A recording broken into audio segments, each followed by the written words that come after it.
One Piece chapter 1103 review is here.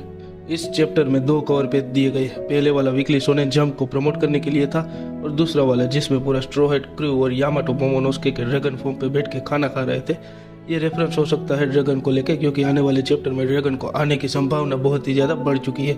So let's move on the chapter. I am sorry dad is the title of this chapter. Bonney ने Kuma का last birthday wish वाला message देख लिया और finally doctor वेगापुंग राहत की सांस लेते हैं, जिसके बाद बोनी अपने ओरिजिनल फॉर्म में आकर रोने लगती है। एकदम वेगापुंग से चिपकी जाती है। वेगापुंग बोनी को कुमा का दिया हुआ नेकलेस देता है। यह नेकलेस सन के शेप में बना हुआ था। यह नेकलेस सफायर स्टोन से बना हुआ था। वेगापुंग खुद को कुमा की ऐसी हालत के पीछे जिम्मेदार मानते हैं, लेकिन बोनी कहती है आप नहीं, सैटर्न कसूरवार है और सीन अब प्रेजेंट में शिफ्ट होता है। सेंट जयगाचे सैटर्न ने बोनी को हाथ में पकड़ा हुआ था अपने योकाई वाले फॉर्म में। तुम्हारे पिता कुमा अब नहीं रहे।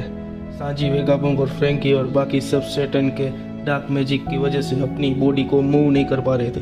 वहीं लूफी अब बिल्कुल सिकुड़ गया है, एकदम बूढ़ा बन चुका है। वो खाना मांग रहा है और स्टसी उसे हेल्प करने का सोच रही होती है, लेकिन उसकी बॉडी सैटर्न की पावर की वजह से हिल नहीं पा रही होती। और हम साथ में देखते हैं कि सेंटोमारू भी पकड़ा चुका है, द बॉडीगार्ड ऑफ द वेगापुंग। एक आइलैंड के बाहर जो नेवी सोल्जर है वो बेताब हो रहे हैं कि साला अंदर क्या हो रहा है। लोग न्यूज़ पढ़ रहे हैं, अ सीज इन्वॉल्विंग एन एम्परर, और ये वाला सीज ओहारा से भी बड़ा है। ये ऑब्वियसली बड़ा होना ही था, क्योंकि इसमें one of the five elders Saturn जयागाचे सैटर्न आया हुआ है लूफी को पकड़ने के लिए। दूसरी ओर ड्रैगन इवा से कहता है कुमा अब भी जिंदा है, इस वक्त वो कहाँ होगा। इवांग को कहता है अगर उसकी जगह मैं होता तो मैं मेरी चॉइस को तबाह कर देता बदले के। ड्रैगन कहता है लेकिन कुमा डिफरेंट है, वो कुछ और ही करने वाला है। अब बोनी सैटर्न पे हमला करती है निका इस फ्यूचर का इस्तेमाल करके और पंच मारने लगती है, लेकिन वो पंच सैटर्न को छूते ही सिकुड़ जाता है और बोनी कमजोर पड़ने लगती है। सैटर्न कहता है तुम अब तक नहीं समझी, सो तुमने अभी तक स्ट्रो हेड के व्हाइट फॉर्म को नहीं देखा और उसके और निका के बीच के कनेक्शन के बारे में भी तुम्हें नहीं पता। How pathetic. इतनी देर में स्टसी ने लूफी तक खाना पहुंचा दिया था और लूफी खाना खाने लगा था।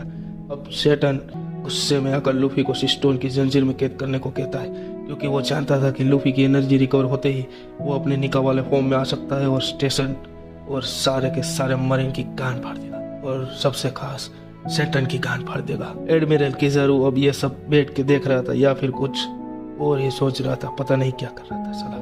बोनी सैटर्न की एज को चेंज करने की कोशिश करती है, लेकिन कर नहीं पाती, जिससे सैटर्न कहता है मैंने ही तुमको ये पावर्स दी है, तुम एक एक्सपेरिमेंट का हिस्सा हो। ये एक्सपेरिमेंट डेविल फ्रूट का एक्सट्रैक्ट न्यूबॉर्न बेबी को पावर्स देता है बिना डेविल फ्रूट को खाए, और वो कामयाब रहा। अब वो फ्रूट किसी काम का नहीं। तुम्हारी एबिलिटी तुम्हें किसी भी फ्यूचर को पॉसिबल करने की पावर्स देती है, लेकिन इसकी पावर्स लिमिटेड भी है। तुम जितना ज्यादा सच जानोगी तुम्हारी पावर्स उतनी ही कम होती जाएगी। If you uncertain about that future you might lose the powers. Saturn said Nika is just an impossible myth you wanted to believe in. लेकिन बोनी निका के एग्जिस्टेंस पे बिलीव करती है, क्योंकि वो अपने डैड को बचाना चाहती थी। सैटर्न कहता है तुम्हारी वीक पावर्स ये बताती है कि तुम्हें निका पे डाउट है। तुम्हारे बाप ने तुम्हें एक झूठी बुकानीर कहानी सुनाई थी।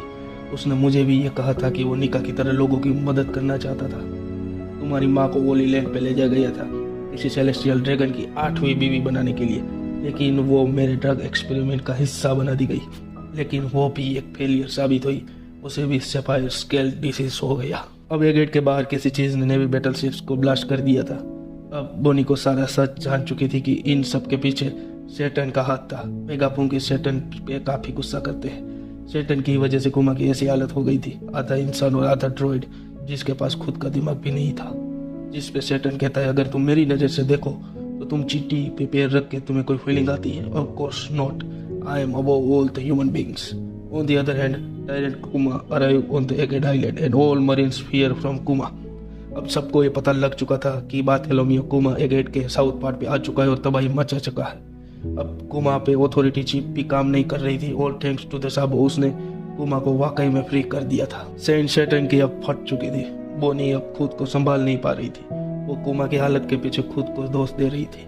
सब चौंक जाते हैं, लेकिन कुमा अपनी बेटी बोनी की ओर आगे बढ़ रहा था। बोनी अपने डैड को याद कर रही थी। उधर कुमा भी बोनी की ओर ही आ रहा था। मरीन्स बजूका से कुमा पे अटैक करते हैं, लेकिन कुमा नहीं रुकता। लेकिन कुमा अपनी रेंज में था, गुस्से में था। A fury of a kind man that should destroy all things away. लेकिन बोनी अब दिल से हार चुकी थी। टूट चुकी थी, वो मर जाना चाहती थी। वो अपने डैड से माफ़ी मांगना चाहती थी, माफ़ी मांगती भी है। बोनी जोर जोर से रो रही थी, सांजी और वेगापुंग भी चीख रहे थे।